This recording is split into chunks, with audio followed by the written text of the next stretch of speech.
ni émission yi akilina bora comité national olympique et sportif du Mali de la ademenendo ni sotelma maliteli.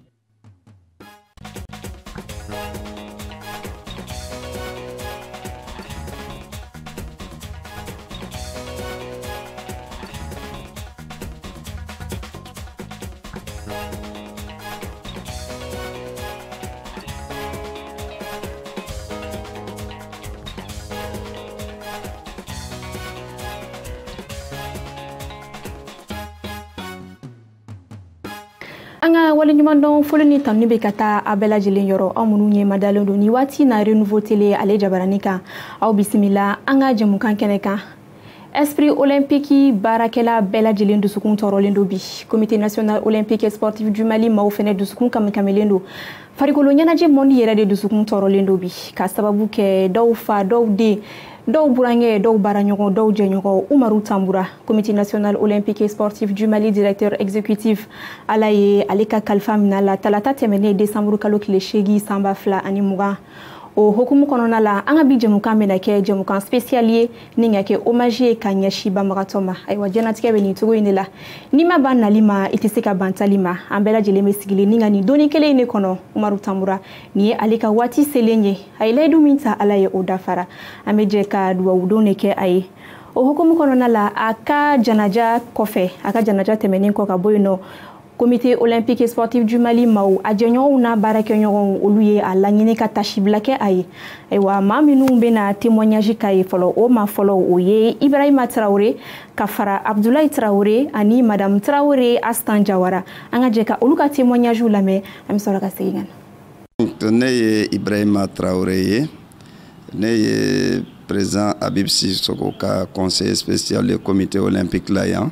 en même temps chef de section développement. Alors, on est ce que témoignage mon que monsieur Umaru Tamboura kan ala ka hinala ala ka yafama ala ka darosma o témoignage apma bise ka chaya kosebe mais na ngamba surunya ne bise ka fo ngo Tamboura min talent flenie doninkela batundo Donikela Bakundo amena directeur national des sports yala au poste ya to na seraka donia chaman faranyoka ne me Tamboura ye abe fait un seben abe lettre seben ate dictionnaire ta ate foita aba be seben asigile amakote dictionnaire la kungulo kan sebenim abe min sebe akan administrativement akapman nunu abejelendo oye donia yoroye ni donia cheka boy je yorola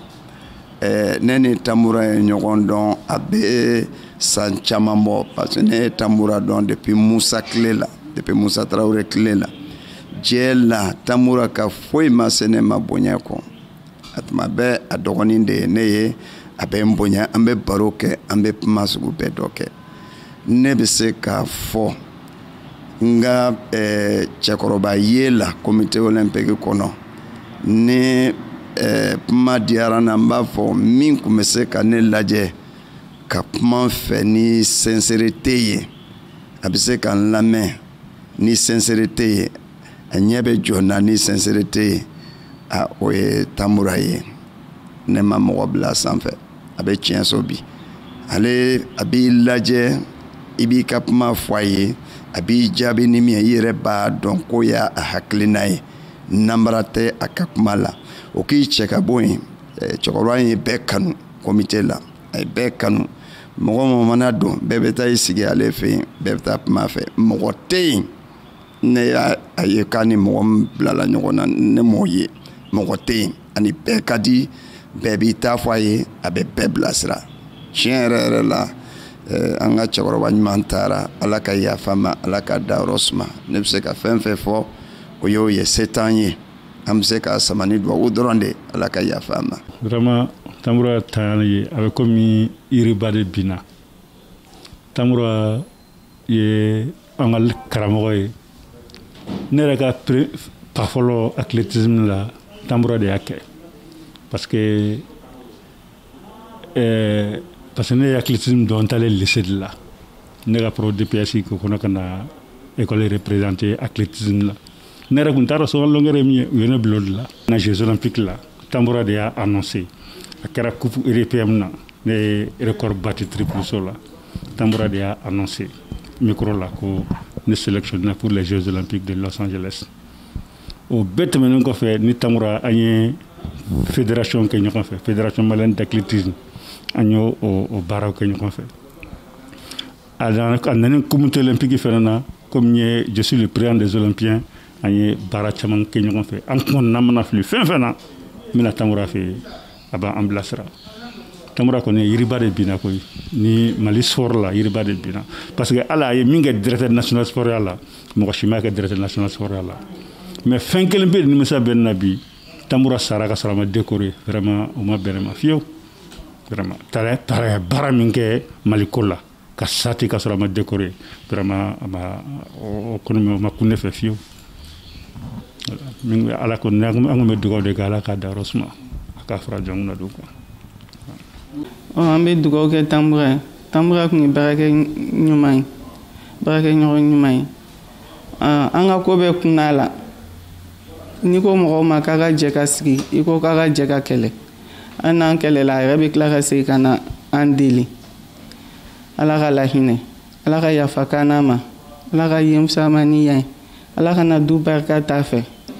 nya an santan ni barala nyoron fe amatike nyorona Tambura ko nyan sira ka nyumaya fo ka ban antira ka nyumaya fo ka ban bi ala de dele alibi ala ga yim samaniya Rasul Bouyankama Salah wa Salim. Aywa jana tige be ni chugo yindila adamade ni ye minke ni alaka wele seri madomina odibe foiko amedo odone ke sayabe se ama wati mina okasoro amesira nyumanka haisa ametoni anga tashiblawiye ma were munu yanga ni ya ninga kuma bamba toka olude fleniye Tatu Keita Kafara Suleiman Bobo Tungaraka ani Colonel Sheikh Raoul Jakite angolu fenelame moi n'étais pas comment parce que y a né kana Olympique Africa la anne fade jera donc né nana Olympique Africa la Tambura ne ta kane ka denye ayen ka denye fin na be Olympique Africa la Tambura ne dega bella ayen blastera bella nga conseiller kundo nkono fo nyogon kundo je peux dire Tambura tu ne ka fembe mais ni ala ye min kɛ o de ka ɲi dɔrɔn quoi ne bɛ se ka min fɔ Tambura c'est quelqu'un Tambura kun bɛ a bɛɛ kama a bɛ bɛɛ lamɛn a bɛ bɛɛ conseiller moi-même précisément ani ne on avait beaucoup de projets en 2021 il m'avait vraiment promis que 2021 an bɛ fɛn caman kɛ mais le bon Dieu en a décidé autrement donc ne bɛ se ka fɛn fɛn fɔ ala ka hinɛ a la dɔrɔn k'a da yɔrɔ suma mais ne yafara ma c'est autre. On est Tambura et Nyoron pour la première fois en 2000 au Jeux de Sydney. En travail Nyoron fait un comité olympique. Nous regardons en personne à Kerao de Saint-Fait. Vraiment depuis au Bora là, faut qu'on a blagnana donc 20 ans. On a barré fait Nyoron fait. On a béqué vraiment dans le cadre professionnel et surtout Adamadenya Sra. Vraiment il est impressionnant là trop. Nous m'a délégué Tambura diminué mon corps. Et puis on est bête ngari avec longue qui est ça c'est très important. Bon ensuite la carrière fanani la carrière là il va donc faut mo mintundo mo gan santé parce que athlète et folo il est champion du Mali il est entraîneur à la télé étude l'extérieur là il est malien président étudiant président Europe de l'Est là bon kana ministère là ga barake cabinet là ga barake comme conseiller technique là qui directeur national des sports et de l'éducation physique. Donc, sur le plan professionnel également, c'était un vrai cadre. Bon, aka mi impressionné kosebe ni na yon association fin ni item minta ni ay na reo kala be na ya fin da mi re wado ga fo keleme ga maîtriser. Ça c'est très important. Et puis chaque fois en journaliste sportif ni question posée ku yoro là ka chala fi mako be jabi mina abadima aussi bien sur le comité olympique que sur le sport malien. Donc vraiment on est impressionné très sincèrement. Adamadenya sera ensuite bara fana tableau et franchement a ka banni n'i y'a mɛn surtout a nana contexte min na bon a b'i étonné mais n'i ye silamɛ ye bon ni ala ye fɛn fɛn kɛ o de ka ɲi ni ala ye fɛn fɛn kɛ o de ka ɲi parce que ala tɛ kojugu ta k'a ɲɛsin silamɛ ma a ka bɛ mɔgɔ minnu fɛ n'o silamɛ ye donc ni ala ye fɛn fɛn kɛ an silamɛ o m'a fɔ n k'o de ka ɲi saya b'o la fɛn bɛɛ b'o la bon surtout saya a bɛ k'an bɛɛ kɔnɔ bɛɛ b'ale nɛnɛ don dɔ la a kɛra cogo cogo i bɛ sa donc an bɛ dugawu de k'a ye yarabi ala ka dayɔrɔ sumaya ala ka mɛn ka saraka bɔ a ye ala ka meleke ɲigan saba kun na ala ka limaniya di an ko mɔgɔw fana ma yarabi a ka exemple fana yarabi a ka kɛ sababu ye ka jeune génération servi mɔgɔw ka se k'i inspiré a tun bɛ baara min na a tun bɛ baara kɛ cogo min ani mɔgɔw tun cɛla bɛ cogo min mɔgɔw ka se k'i inspiré o la comme ça a ka ca ala fɛ bon an bɛ mɔgɔ wɛrɛw sɔrɔ cadre wɛrɛw sɔrɔ min n'ale bɛɛ ye kelen ye. Ne ni Tamboura cɛ comme n tun b'a wele cogo min na mon seul grand frère o de bɛ ne ni Tamboura cɛ Tamboura kɛra ne kɔrɔkɛ de ye a kɛra ne ka ɲɛlabila de ye monde sportif la ani mɔgɔninfinya yɛrɛ la vraiment Tamboura tagali a ye dingɛba de to an kɔrɔ anw sportifu maintenant a ye an bila ɲɛnafin na Tamboura yɛrɛ kɔni ani ne cɛ yɛrɛ tun ye tulonkɛ ni yɛlɛ dɔrɔn de ye ani a tun bɛ an dɛmɛ ko bɛɛ la ne yɛrɛ k'an bolo don yɔrɔ sɔrɔ sport la ka na comité olympique la ala ni Tamboura yɛrɛ sababu Tamboura de ye ne fɛn bɛɛ yira ne na comité olympique min kɔnɔ yan vraiment a b'a kɛ ni yɛlɛ ye a b'a kɛ ni karama ye a b'a kɛ ni fɛn bɛɛ ye i ye ko kɛ cogo cogo comité la ni Tamboura sen t'a la a tɛ kɛ ko ɲɛnama ye donc vraiment a tagali ye an degun an b'a da ala de kan ala de y'a minɛ an na an b'o to ala de bolo n ye souvenir ba yɛrɛ ne n'a cɛ ne ka activité fɔlɔ comité la yan n donnen comité la activité fɔlɔ min dira ne ma yan ko n k'a ɲɛnabɔ n kɔni na filila a daminɛ yɔrɔ la n'a kɛcogo la ne de donna Tamboura kan wa n ko kɔrɔ n ko bi ta ye ko gɛlɛn n b'a ɲini fɛ ala yɛrɛ kama i k'an bolo don nin ko in na n ko parce que ne y'a ɲini sira bɛɛ fɛ n ma cogo sɔrɔ a la a ko man dɔgɔ i ma deli ka fɛn fɔ n ye mun diyara n ye ka nin bɔ nin de n b'a ɲini i fɛ ala yɛrɛ nin kama i ka to nin sira kan n'i ma ko min faamu na ni n bɛ se k'i dɛmɛ n b'i dɛmɛ cogo bɛɛ la nka komi n'an ma ta dimanche mɔgɔ se kɛ yan i bɛ bɔ so dimanche i bɛ taa n ta n ka so an bɛ na yan an fila bɛ dimanche bɛɛ kɛ yan fɛn fɛn comité olympique dogo ni n'a fɛn bɛɛ n b'a bɛɛ ɲɛ yirila dɔgɔ o tuma an ka taa o sira kelen fɛ ne taara Tamboura ta dimanche nana n'a ye an sera yan nɔ 9h an bɔra yan fo 16h foyi tɛ yen Tamboura ma mun ɲɛfɔ ne ye comité olympique ni mouvement olympique ko la k'an dɛmɛ k'a papier bɛɛ dilan k'a fɛn bɛɛ kɛ k'a ban pewu o don kelen kɔnɔ vraiment o tɛ bɔ ne kɔnɔ diɲɛ kɔnɔ n b'a a ɲuman to n b'a a kɔ don n b'a fɔ an ɲɛna vraiment an yafara ma ala ka yafa ma. Desane ni témoignage ninnu b'a yira k'a fɔ ko Umaru Kanu tun bɛ a baara ɲɔgɔnw na kosɛbɛ. Halisa maa wɛrɛ minnu b'an bolo kɔrɔ tasibila hukumu kɔnɔna la olu ye Sheikh Umar Konate ka fara Adama Mariko ale ni Tijani Menya Ɲambeli. Tamboura taɲali o ye Mali farikolo ɲaganagɛ ma parti ba de ye c'est-à-dire que mɔgɔ tun n'an na bi anw ka bereminabaga o de tun na anw na parce que an y'an ka baara daminɛ Tamboura bolo kabini 92 a y'an kalan filan l'écoledenya la ala y'an garijɛgɛ don formation na an taara kalan kɛ ka segin ka na sɔrɔ yan nɔ a y'an ka bere minɛ fɔlɔ ministère des sports la yen nɔ DENSEP la a ye baara ɲɛ yira an na an ye baara caman kɛ ɲɔgɔn kan ka bɔ yen nɔ ka na comité olympique la baara o baara n'a kalifala Mali ma sport ko ta fanfɛla la Tamboura b'anw wele an bɛ fara ɲɔgɔn kan an b'a kɛ ɲɔgɔn fɛ n'a kalifala anw de fana la an b'a wele an bɛ fara ɲɔgɔn kan an b'a kɛ ɲɔgɔn fɛ baaraba belebele minnu n'a taara k'o to anw bolo ne b'o kasi la bi o ye sariya damadɔ minnu kan ka taa Mali sport la an ye politique kɛ ɲɔgɔn fɛ comité d'experts a ɲɛmɔgɔba tun ye Tamboura de ye ne tun ye rapporteur ye politique banna an nana loi kɛ ɲɔgɔn fɛ an n'an jɛɲɔgɔn damadɔ a caman kɛra comité olympique kɔnɔ yan nɔ a décret d'application k'a kɛ mais Tamboura taɲana bi ka fɛn min t'an bolo o ye projet d'arrêté damadɔ b'an bolo a bɛ 5 fo 6 bɔ n'o ye décret ni o ye application ye bon an tun kan k'olu présenter an y'a présenter comité olympique la comité olympique a adopté ak la présenter comité olympique tun kan k'a présenter fédération tɔn na ani ministère la pour que ka fɛn adopté mɔgɔ min bɛ nin baara kɛ dogo la mɔgɔ min bɛ nin baara kɛ kɛnɛ kan ne hakili la o ye maa ye n'a bɔra i la i y'a mɛn i y'a faamuya bala a bɛ mɔgɔw a bɛ u mɛsɛgɛ denmisɛn caman bɛ dugu in kɔnɔ yan bi hali anw yɛrɛ minnu y'a bibi in na ni anw fana bibi in na an bɛ se k'a fɔ k'an fana ye cɛkɔrɔba ye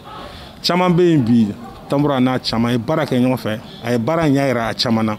caman bɛ yen nɔ u teratɔ n'u kɔnɔla filila sport ko ta fanfɛla u bɛna cɛkɔrɔba in sɔrɔ a ka bureau kɔnɔ n'a b'u bilasira ne yɛrɛ kɔni a ye n bilasira ka taa ko caman na min hali institut min kalifalen bɛ ne la bi ne ka membre de conseil d'administration de don an ka conseil d'administration membre don conseil scientifique fana membre de don décision ba fɛn fɛn n'a kan ka taa programme na n'a kan ka taa hali kalanko ta fanfɛla la formation des cadres fanfɛla la Tambura ni yɔrɔ b'a la parce que an ka membre dɔ de don donc n'o tununi la bi a bɛ komi n'a fɔ mais bon an b'a da ala kan parce que an bɛɛ lajɛlen tagabaa de an ye n'a ma ɲɛ k'an nana an bɛ taa de bon ala ye Tambura min nana maa bɛ na jɔn d'an ma sini ala yɛrɛ de b'o dɔn bon a tɛ juguman kɛ quoi donc an bɛ jɛ ka dugawu k'a ye an kɔni an yafara ma a ka yafa an bɛɛ lajɛlen ma ala ka dayɔrɔ sumaya. Tambura ala ka hinɛ a la ala ka yafa ma ala ka dayɔrɔ nɛma mɔgɔ ɲɛnama kun don anw n'a jɛra comité in kɔnɔ yan n b'a dɔn directeur national des sports kɔrɔ don an n'a jɛra comité kɔnɔ baara la a y'a baara bɛɛ kɛ ka se a hakɛ la ani mɔgɔw kunbɛnnen don a nisɔn ka di il était très disponible et surtout a ye anw dɛmɛ kosɛbɛ a ye fédération dɛmɛ kosɛbɛ fédération caman dɛmɛ a ka sigili la fɔlɔ la création de fédération a ye fédération caman dɛmɛ o la et puis hali an ka activité o kɔnɔ difficulté particulière dɔw bɛ yen an mago bɛ se spécialiste dɔw ma mun bɛ sport domaine dɔn ka se hakɛ dɔ la o cadre ninnu bɛɛ la il nous a beaucoup aidé et mɔgɔ ɲɛnama kun don je répète encore il était très bien très accueillant et disponible il a beaucoup aidé les fédérations ala ka hinɛ a la ala ka yafa ma ala ka dayɔrɔ nɛma. Tambura kɔni tanyana ala ka hinɛ a la ala ka yafa kama a taara k'an minnu to yan an b'an fanga fara ɲɔgɔn kan duwawu de k'a ye ala k'an fana ɲɛ k'an ta don makɔnɔ n'i ko k'an bɛ Tambura ka kuma fɔ comité olympique la yan i bɛ se k'a fɔ i bɛ dɔ de fɔ a la n tɛ se k'a bɛɛ fɔ ka d'a kan Tambura kɛra fɛn bɛɛ ye comité olympique kɔnɔ yan a kɛra secrétaire général ye a ka tila ka na kɛ directeur exécutif ye baara o baara n'o bɛ kɛ k'a fɔ k'o de ye projet ye mɔgɔ min bɛ baara kɛ avec la solidarité Tambura ni solidarité de bɛ baara kɛ ɲɔgɔn fɛ o solidarité dun fana olu de y'an ka kuloma ye donc ni ye Tambura jɛngɛ ka bɔ yen c'est comme ni an ka kuloma fana binna nka a y'a kɛ ni hɔrɔnya ye a y'a kɛ ni ladiriya ye a y'a kɛ k'a fɔ a bɛ sport de fɛ a bɛ mouvement olympique fɛ a y'a kɛ fana k'a fɔ k'a bɛ Mali sport de fɛ Tambura y'a ka diɲɛlatigɛ bɛɛ k'o dɔrɔn de la i mana na kuma o kuma i n'a ni nisɔndiya de bɛ jango ne yɛrɛ ta fan ne dɔgɔnin de don ne sɔnna ne ka dɔgɔninya ma mana bila sira o sira kan a bɛ t'o sira kan a m'an sɔsɔ tile kelen o la adamaden bɛɛ n'i ka qualité n'i ka défaut don nka Tambura kɔni adamadenya la n ma tigɛ a la ale ka bɔ comité olympique yɛrɛ dɔrɔn adamadenya yɛrɛ ye gansan dugu kɔnɔ an ye ɲɔgɔn dɔn a mɛnna a la muso fɔlɔ min b'a kunna nin n'o ye kura ye anw de ka kura ka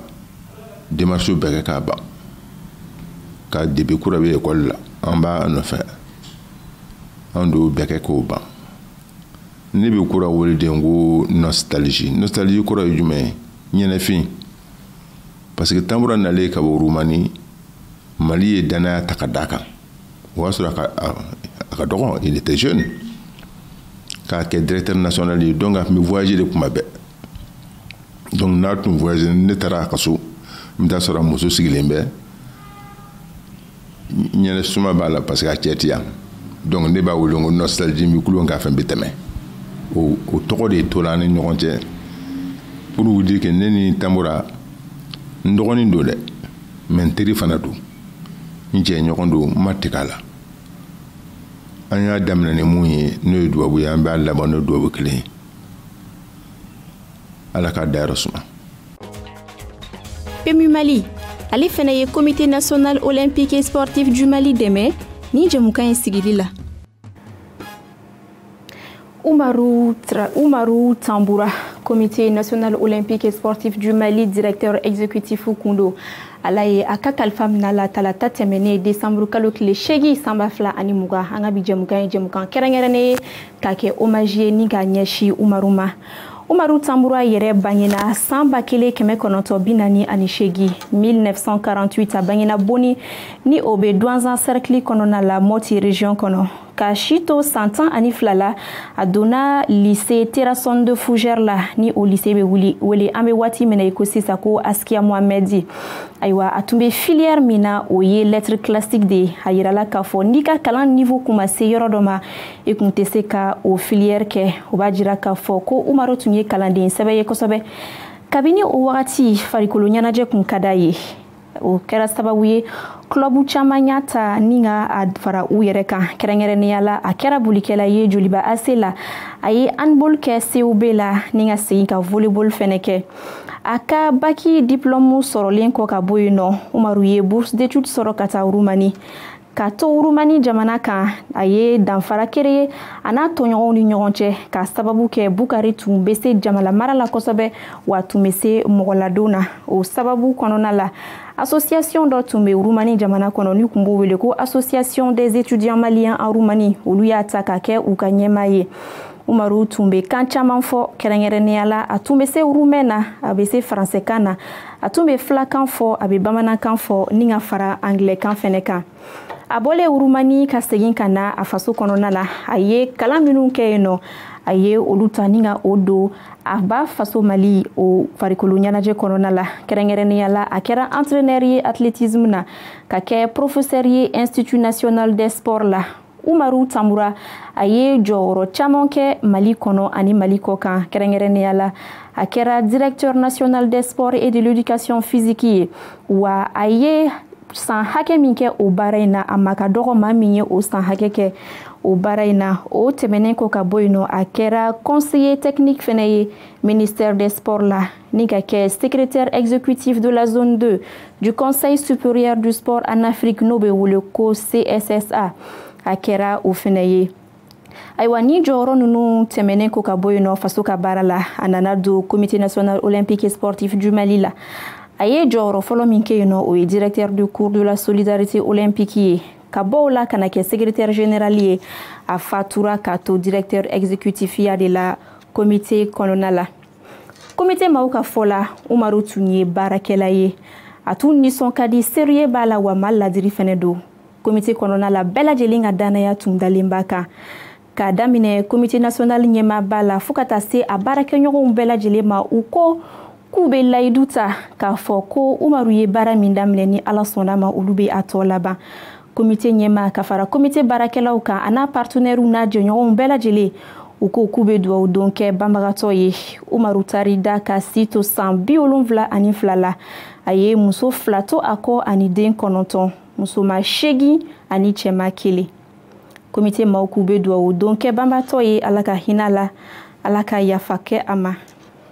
ayiwa jɛnatigɛ bɛ nin cogo in de la ni saya seri ma a t'i ɲininka i tɔgɔ la a t'i ɲininka i fa jamu na a t'i ɲininka i ba jamu na a t'i ɲininka i siya la wa a t'i ɲininka i si yɛrɛ fana la wa n'a seri ma k'i to jɛnatigɛ baara o baara la i tɛ o lase nin ye Umaru talen ye an bɛɛ lajɛlen kan da ka miiri k'a fɔ ko nin don kelen b'an bɛɛ ɲɛ don dɔ la an bɛ dugawu kɛ banbagatɔ ye Ala ka hinɛ la Ala ka yafa k'a ma a y'an kɔ kiti min na Ala k'o nɔgɔya ye an n'a bɛna taa jɛ min na Ala k'o fɛnɛ nɔgɔya Ala ka n'a bɛɛ lajɛlen jiginyɔrɔ bɛɛ Jannatul Firdawsi kɔnɔna la nin ye an ka bi jɛmukan kuncɛlen ye wasalam